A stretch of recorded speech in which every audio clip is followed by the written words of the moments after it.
Chapter 1. What is stress? We are all familiar with the feelings of stress.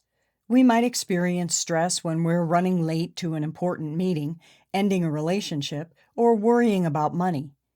We identify stress in our dogs as well, for example, when they visit the veterinarian or during a thunderstorm.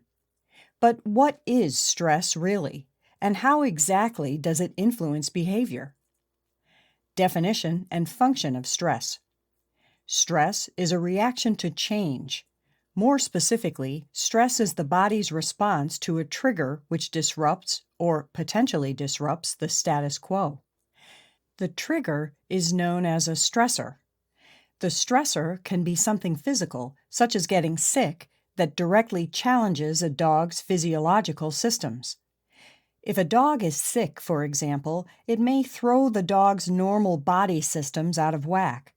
The stressor can also be psychosocial, which means it relates to the social environment and social interactions. An example of a psychosocial stressor is a new dog entering the home, altering the resident dog's social environment and therefore altering the dog's status quo. Being in a new home is also a psychosocial stressor for the new dog. Stressors can also be actual or perceived. Imagine a dog named Shadow who is afraid of strangers and barks when they come to visit. The stranger is not actually threatening Shadow's physical safety. However, if Shadow associates the stranger with threat or believes the stranger might attack him, then that still causes stress. Of course, we can't know what's really going on inside Shadow's head, but if he's displaying defensive behavior, I think it's safe to say that he perceives a threat. Here are several more examples of stressors from the human perspective.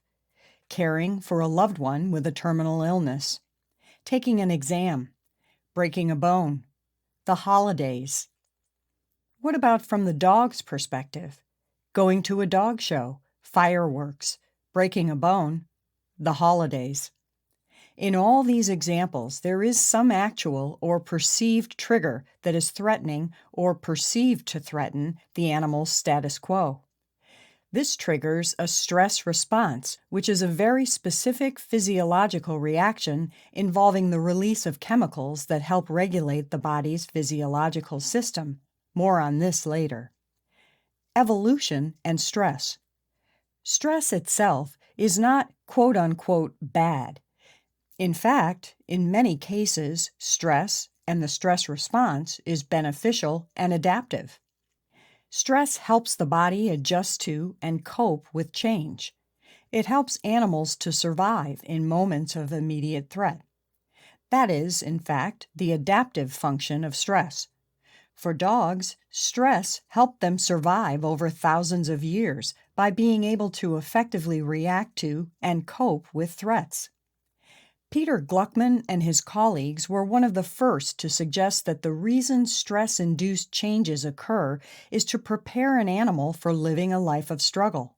Gluckman et al., 2007.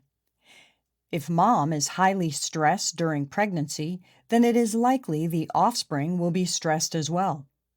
If a dog is living in a high-risk environment, then the stress response should be primed to respond to threats. If a dog can keep alive long enough to breed and pass on its genes to the next generation, this is a victory from an evolutionary perspective. However, problems can arise when a dog learns to cope with a high-stress environment early in life, but ends up living in a safe environment like a pet home.